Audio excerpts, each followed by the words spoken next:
देश अब तक न्यूज चैनल में आपका स्वागत है। इस वक्त की बड़ी खबर सोनीपत से सामने आ रही है। सोनीपत में नगर निगम के मेयर का उपचुनाव 2 मार्च को होने जा रहा है, जिसको लेकर सभी पार्टियों ने अपना अपना दम लगाया हुआ है। और आज रोहतक से सांसद कांग्रेसी नेता दीपेंद्र सिंह हुड्डा सोनीपत पहुंचे और जहां पर उन्होंने बीजेपी जो पार्टी है, सरकार है, उस पर कटाक्ष करते हुए कहा कि बीजेपी के ट्रिपल इंजन में एक इंजन लूटता है और 2 जो बाकी इंजन है वो संरक्षण देते हैं। वहीं सोनीपत में पहले खजूर के पेड़ लगाने में घोटाला हुआ, फिर उसे उखाड़ने में घोटाला हुआ, ये कहना है सांसद दीपेंद्र सिंह हुड्डा ने।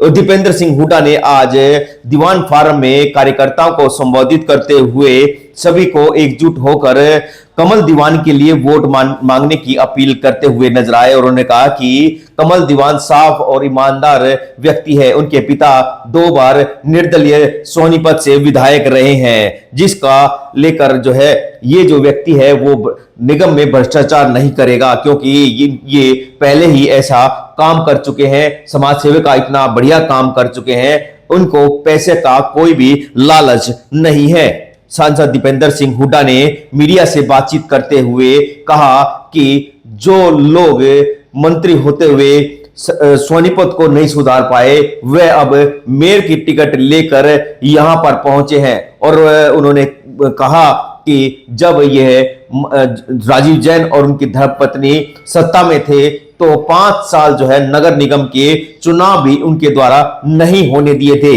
देख सकते हैं बकायदा जो है आज कार्यकर्ता सम्मेलन के बीच जो है खजूर के जो पैकेट हैं वो रखे गए हैं। और देखिए सांसद दीपेंद्र सिंह हुड्डा खुद जो है खजूर को हाथ में लिए हुए नजर आ रहे हैं। उनके साथ पूर्व विधायक जगबीर सिंह मलिक, पूर्व विधायक सुरेंद्र पवार और कमल दीवान जो है हाथ में खजूर लिए हुए नजर आ रहे हैं। सोनीपत में लगातार जो है खजूर का जो मुद्दा है लगातार उठता हुआ नजर आ रहा है, जहां पर आज रोहतक से सांसद दीपेंद्र सिंह हुड्डा पहुंचे तो उन्होंने भी इस मुद्दे को भरपूर उठाने का काम किया गया। और बकायदा खजूर के जो खजूर है उनको लेकर जो स्टेज पर पहुंचे हैं और देखते हैं खजूर को दिखाते हुए नजर भी आ रहे हैं। तो आपसे भी अपील रहेगी कि इन तस्वीरों को ज्यादा से ज्यादा शेयर करें। कमल दीवान जी जीतेंगे, जो कि एक बहुत ही नरम व्यक्तित्व है, बहुत सादगी भरा व्यक्तित्व है और एक शराफत भरा व्यक्तित्व है। और जो स्वर्गीय देवराज दीवान जी,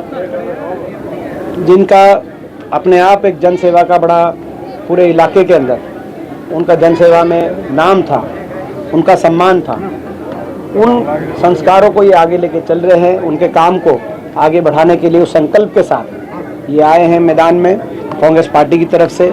हमें पूरा विश्वास है कि जनता आशीर्वाद देगी, कांग्रेस पार्टी जीतेगी। सर बीजेपी कह रही है कि ट्रिपल इंजन की सरकार बनाने जा रहे हैं। ट्रिपल इंजन का मतलब ये है, जो हमने हरियाणा में देखा पहले भी, कि एक इंजन लूटे और 2 इंजनों से संरक्षण मिले।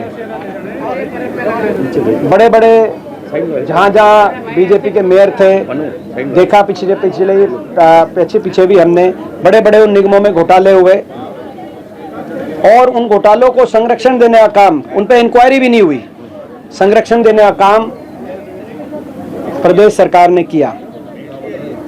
और यहाँ जो बीजेपी के उम्मीदवार हैं वो तो उनके कार्यकाल में भ्रष्टाचार के बड़े बड़े घोटाले आए थे।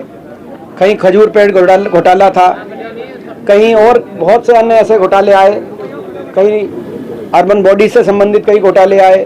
तो ऐसे कई घोटाले आए थे उनके कार्यकाल में और काम कुछ नहीं हुआ था।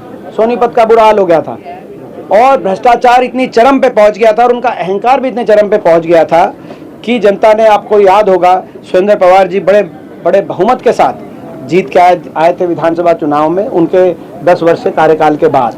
अब वो उसी बात को लेकर दोबारा आ गए हैं और इसीलिए हम जनता से कह रहे हैं कि अगर काम कराने इनके 2 इंजन हैं इनके पास। काम तो इन्होंने 11 साल नहीं कराए सोनीपत में, 11 साल से नहीं कराए, कराने होते तो पहले कराते, लेकिन अगर हैं तो 2 इंजन हैं, मगर उन पर निगरानी रखने के लिए, उनके भ्रष्टाचार और अहंकार पर लगाम लगाने के लिए एक इंजन विपक्ष को भी दें। यानी कि चंडीगढ़ और दिल्ली में इनके सरकार है, तो सोनीपत में विपक्ष की सरकार भी बने, ताकि ना हम किसी का भ्रष्टाचार बर्दाश्त करें, ना हम किसी अहंकार और जनता की सुनवाई हो, जनता की लड़ाई विपक्ष भी लड़े, ये मैं समझता हूँ प्रजातंत्र के लिए अच्छा होगा, ये सोनीपत के लिए अच्छा होगा। एक चर्चा ये भी चल रही है कि सुरेंद्र पवार जी खुद यहाँ खड़े हैं, चर्चा चलेगी शहर के अंदर की सुरेंद्र पवार जी बीजेपी ज्वाइन करने जा रहे हैं 26 तारीख को, और मंच से भी ये बात आ रहे हैं, धर्मपाल मलिक जी ने कही, तो पवार साहब आपसे भी जानते हैं क्या इस बात में कितनी सच्चाई और क्या रूप है? देखिए, चुनाव में जो है ना, विपक्षी पार्टियों का काम यही है कि मतलब इस तरह की बातें चलाना। आपके सामने खड़ा हूँ, लगातार वोट मांग रहे हैं, और मैं आपको विश्वास दिलाता हूँ कि कमल जी एक तरफा जीतेंगे और एक तरफा जीत होगी। सर काफी और चर्चाएं भी हैं, काफी पार्षद भी जो है बीजेपी का, और ये तो चर्चाओं की बात है, चर्चा तो कभी भी कोई चल सकती है। मैं देख रहा था चर्चा ये चल रही थी, अनिल विज जी का बयान आया तो विज साहब कांग्रेस ज्वाइन हो सकते हैं, कभी किसी की चर्चा चला देते हैं, कभी किसी की चर्चा। ये तो मैं समझता हूँ कि क्या चर्चाओं के आधार पे नहीं। पवार साहब, दीपेंद्र जी को भी बीजेपी में शामिल किया, सुरेंद्र तो चर्चा तो कोई चलाओ आप, लेकिन जो है ना ये राजनीति में चर्चाओं के आधार पे नहीं। सुरेंद्र पवार जी ने सोनीपत की जनता की सेवा करी और हर के सुख दुख में काम आए।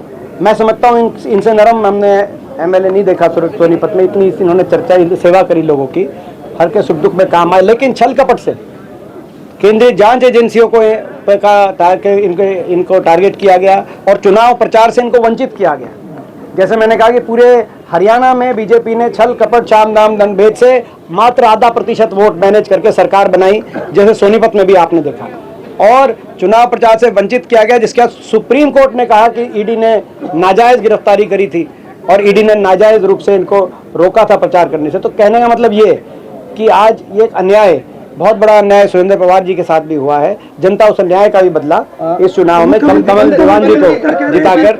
ये कह रहे हैं कि जिस प्रकार से हरियाणा के बाद दिल्ली में कांग्रेस सभाएं हो गई, अब निकाय चुनाव में भी सुखी देंगे, ये कह रहे हैं। देखिए, ये भाजपा जो है, भाजपा वालों की आदत है, वो इस प्रकार के अहंकार के बोल भाजपा वालों से आते रहते हैं, और यही जो है हम जनता से कह रहे हैं कि इस अहंकार, इस तरह की जो अहंकार भाजपा में, अहंकार और भ्रष्टाचार, सबको पता है कितनी बुरी तरीके से जो है हर चीज़ लूटने लग रहे हैं बीजेपी वाले।